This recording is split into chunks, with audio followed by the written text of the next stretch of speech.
What is up, guys, and welcome back to another episode of the F1 23 Mobile Racing Crew. We're here for episode number 37 today, then, for the Japanese Grand Prix with the Alpine team. If you guys did miss the previous episode, definitely be sure to go check that one out before you see this one here as we get ready to, well, I guess, quote-unquote, start our qualifying lap, which we're not really going to do. But if you guys did miss the previous episode, which was at the Italian Grand Prix, definitely be sure to go check that one out. It was a bit of an annoying episode, I must say. We did not get the result that we wanted, but yes, you can see here we have a rainy qualifying for Japan, so you know what that means. It means that we have to do a lap here. So I'll finish this up, and I'll see you guys in a bit.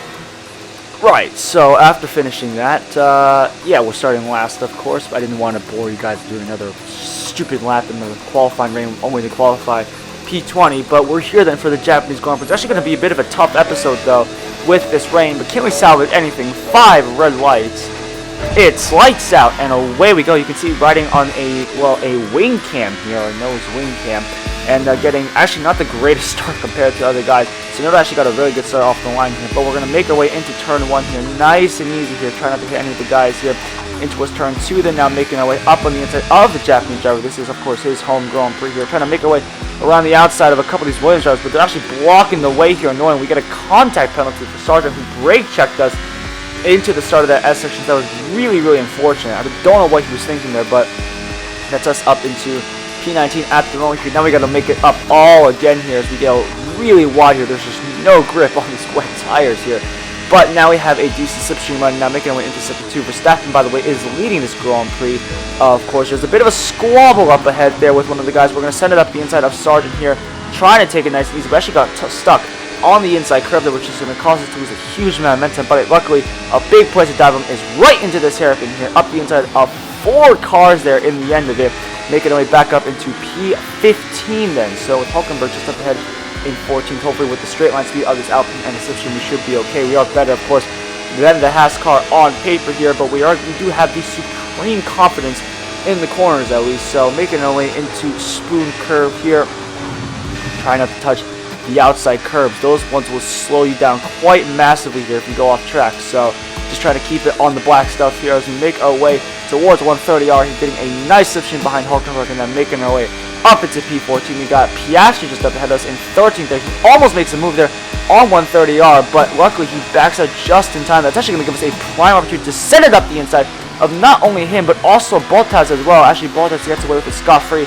He brake checks us though on the exit of that corner annoyingly, so we're going to have to switch from the outside to the inside here, but now make our way up into P12. But Piastri got caught out napping there. We sent it there up the inside of the Australian, and now we are up the inside of the Finnish driver up into P12 then, with his teammate Zhou Guanyu up in P11. So we're going to see if we can hunt these guys down here in towards the S section. Actually, he got overtaken. Actually, Zhou Guanyu overtook our teammate here, Gasly. He's now in P11 there. So we're going to have to see if we can get past him and potentially Zhou as well, making our way through the S corners, just trying to keep on this black stuff. There's just not that much grip here in this wet condition. In the dry, these cars would be flying, especially in the F1 mobile game, but just in the rain, there's just no grip here. Making our way into Degner 1 and Degner 2, trying to keep it on the black stuff. We do manage to do so successfully, actually, and now we're in a prime opportunity to send it up the inside there of Gasly and Zhou as well. We actually outbrake ourselves just a little bit there, but we actually get a decent enough exit to the point where we can maintain the position ahead of Zhou. And now we have I think that's George Russell just up ahead of us in P9 with Lando in P8 there. So let's see if we can catch them at the end of this Grand Prix here in towards Spoon Curve then for the second time of asking, taking a bit of the grass there, but in the car slowing just a little bit, but managed to keep the momentum going here. Now onto the back straight here towards 130R. Actually, about 2.5 seconds behind Russell at the moment, so let's see if we can keep up here. Of course, he has the slipstream off Lando, so he's actually getting a bit of a big toe here on this back straight. But we do have, again, the supreme confidence in the corners. You can see a purple second sector there to show just how good this car is in the corners under our hands here. Getting a decent run out of that chicane, but unfortunately hitting the grass there on the exit, that's actually going to cause us to lose a huge amount of momentum. That's going to allow Zhou to come all the way back then. He's now within half a second of us, so we're going to do a bit of defending in towards the first couple of corners here, but after that we should be okay down to the first set of corners, down to third gear here, drifting a little bit wide there. Not exactly ideal here. Just managed to keep it on the track and just managed to keep ahead of Zhou Guan Yu here. Into the S section we go, keeping about a half-second gap to the Chinese driver behind us here, and now making our way through the left-hander, right-hander, then through the left-hander here.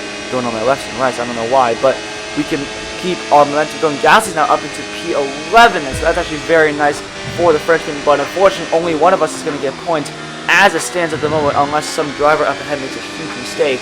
The gas is about a second and a half behind us, so if for some reason we do make a mistake, he's going to be the one benefiting from that, but we don't want that.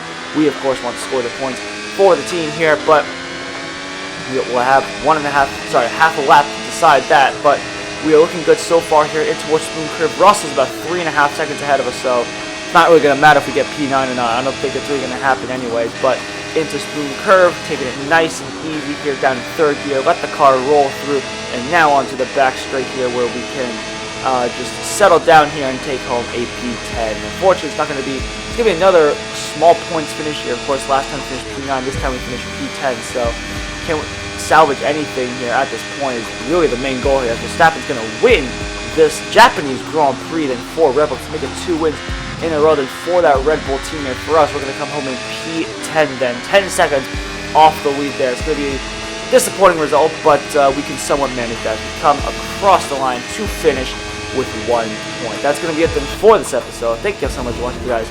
Did enjoy, definitely be sure to leave a like and subscribe to the channel, and I'll see you guys in the next episode for the finale then, and then we will choose our next team for the next season.